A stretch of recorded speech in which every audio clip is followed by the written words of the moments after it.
Eagle Community Television presents Community Connection with your host, Mike Cooper. Hello and welcome again to Community Connection from Eagle Community Television. Thanks for watching. Thanks to our producer, Jeff Durall.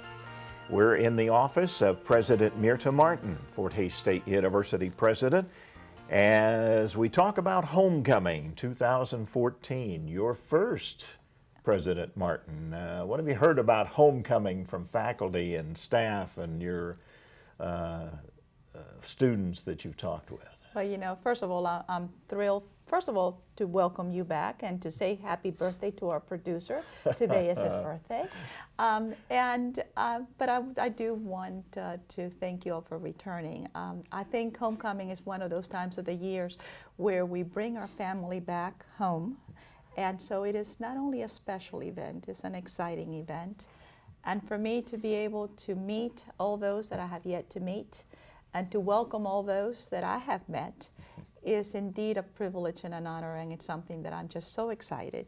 I've been told these wondrous stories about the bonfire, or about the walk that goes from dormitory to dormitory to dormitory that ends up in the bonfire, or about the floats. And of course this year is going to be extremely special, as you well know, because we have Bob Dole, who's going to be our Grand Marshal, and he will be dedicating the Dole Sisters Lobby at our brand new state-of-the-art facility. And of course I don't need to tell you that with that dedication will also come another very special dedication, and that will be the dedication of that specific hall in honor of the president who led this university for 30 years, Dr. Ed Hammond. Hammond Hall will be part of the homecoming festivities of the official dedication itself, yes. Which takes place. And a lot of things to celebrate about Fort Hays State University. Yes. The first of which would, I guess, be the largest enrollment in Fort Hays State history. It is. It was a wondrous beginning for the academic year to be able to make Fort Hays State University the destination of choice for 988 new students. And as wondrous as that is, our job, though, is only beginning.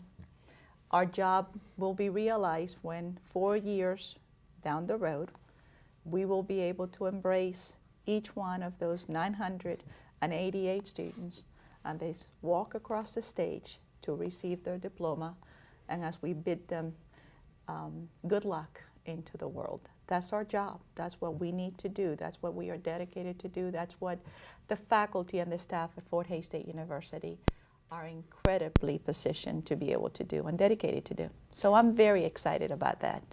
And of course the awards, the accolades just keep coming. First there was the U.S. News and World Report in January.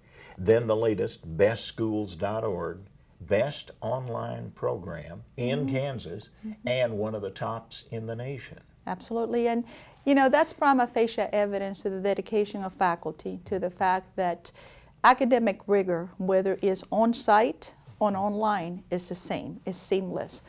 At Fort Hays State University, we are committed to ensuring our students receive the very best education.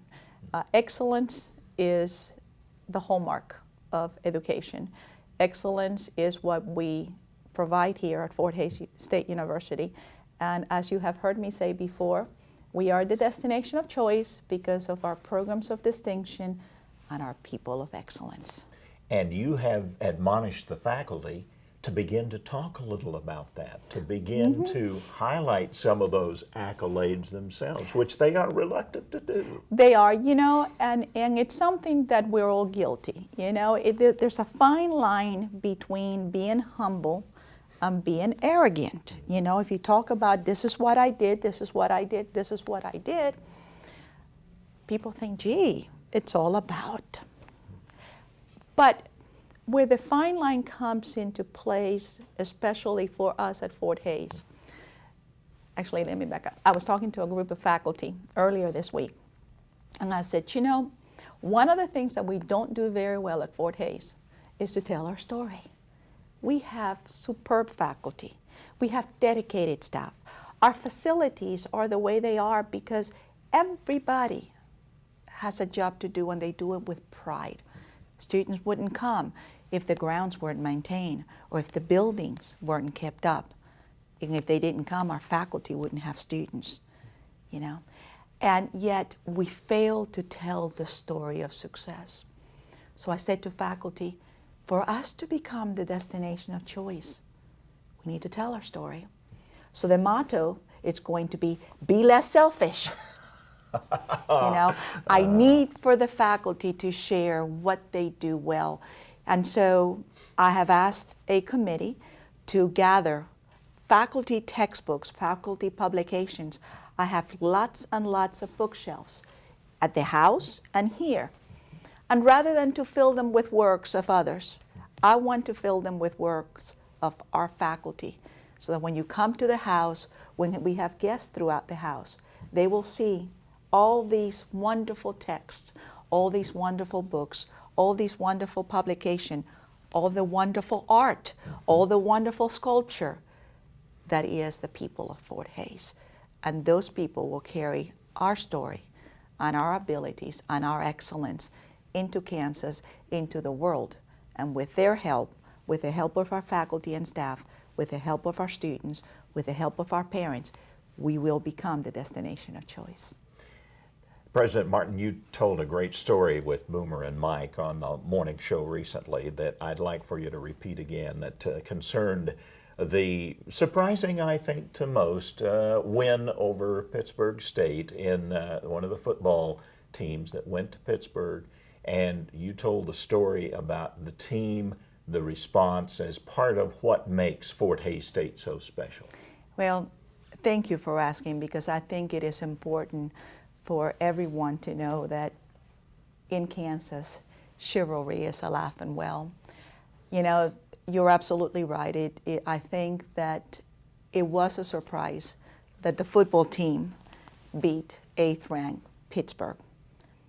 But it was no surprise to me, because the level of enthusiasm, the level of professionalism, the level of character that these young men displayed in the field, they came into that field, they took that field, they charged onto that field with pride.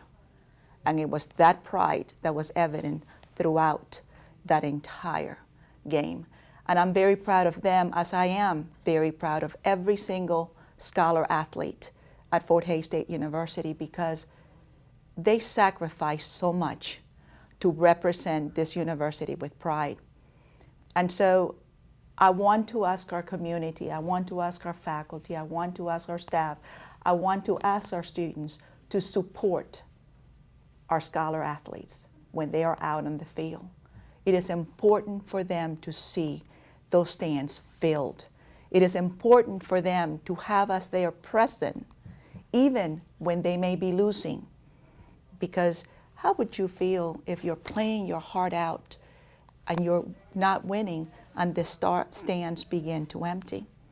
But they won because of that, and at the end of the day, what Fort Hays does very well is we educate men and women of character.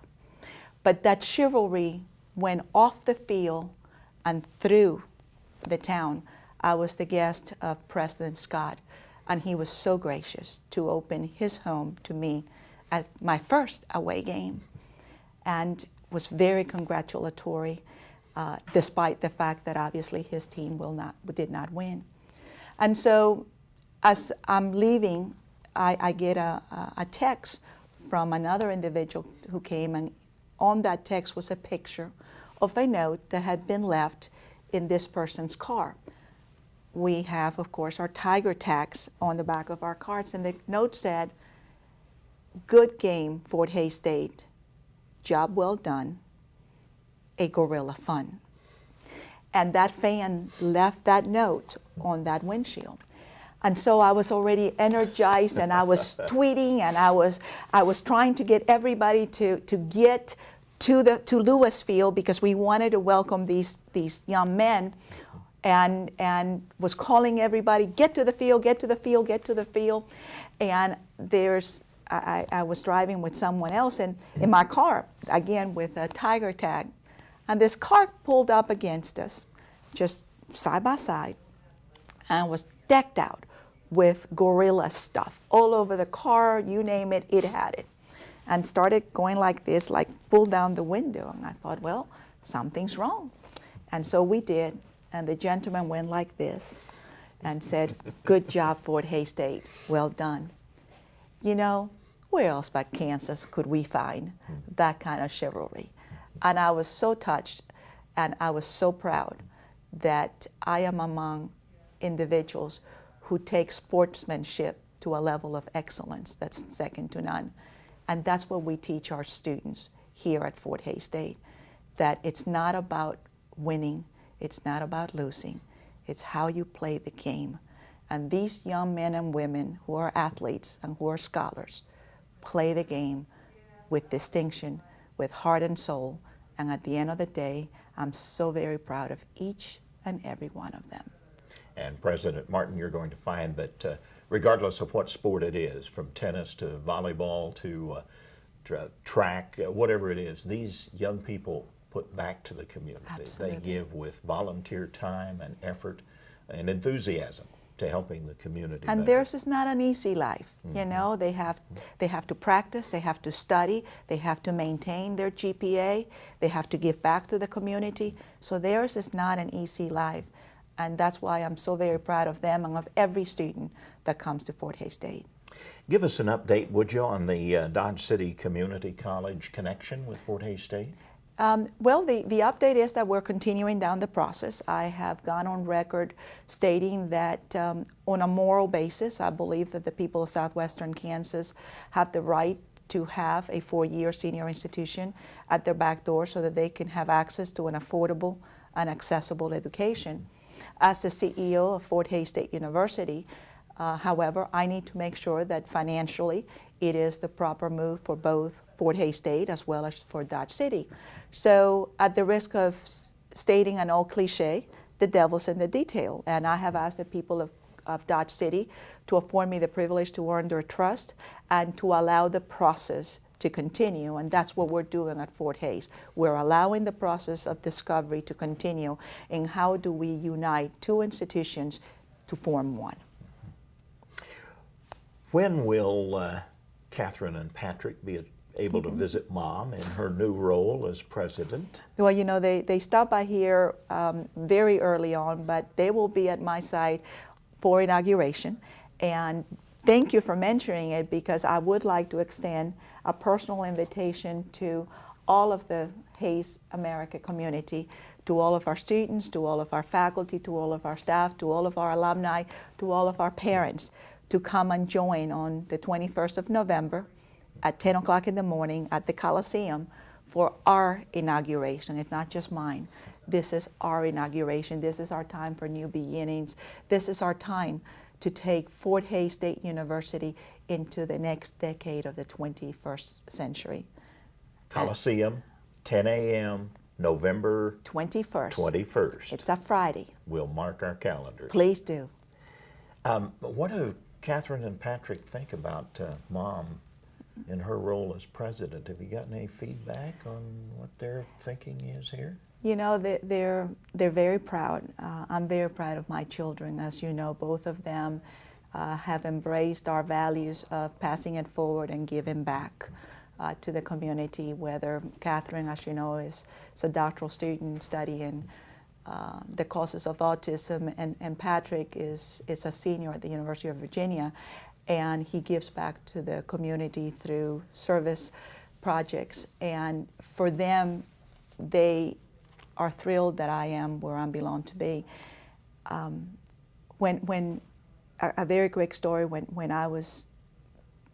we started to look to move this way and apply, John, Patrick, and Catherine and I had a conversation, and I said to them, all right, so if we stretch the net outside of the Mid-Atlantic region, we're going to have faith that this is where God is going to take me. How are you all going to feel about it? And Catherine said, Mom, you've always supported us. This is your time. And Patrick honed in and he said, you know, you've made education possible for us. Now you need to pursue your dream of making education possible for others. And so when people say to me, how do you feel about being at Fort Hays so far away from the place that you've called home? I always say, you know, I feel total and complete peace. I'm not scared, I'm not overwhelmed, I'm not apprehensive. I'm in total and complete peace because I know that this is where I'm supposed to be. I've had an inordinate number of individuals come and support me. The community is supporting me, the faculty, the staff is behind me. How can you not be successful when you've got an entire community behind you? And I'm very thankful to be here. Congratulations too, by the way. Dr. Mirta Martin was selected as the 9th president of Fort Hays State University, as you know, and she was also thanks to a magazine spread that came out, as we found out about in late spring and early summer. She is about gender and ethnicity and about a diversity of thought. And this was recognized by a magazine, the National Diversity Magazine, that had the 2-page story about Dr. Mirta Martin. Thank you. You know, Racing Towards Diversity magazine has become a hallmark of national magazines exemplifying the work that people of different ethnicities and background do for this nation. And so I was very honored to be recognized in that magazine. As you stated, for me, diversity is not about gender or ethnicity. It's really about diversity of thought. And I think that, again, that's one of the reasons that brought me here to Fort Hays State University, is the diversity of thought that is pervasive throughout this campus. It permeates every single cell that is present here. It vibrates within who we are. And so, you know, it is certainly an honor to be Fort Hays' 9th president. It's certainly an honor to be its first woman president. It's certainly an honor to be its first Hispanic. So, but it's a greater honor to be part of a community that has embraced me as one of its own. Dr. Mirta Martin, President, Fort Hays State University. From the President's Office, our Community Connection. Thanks for watching. Thank you.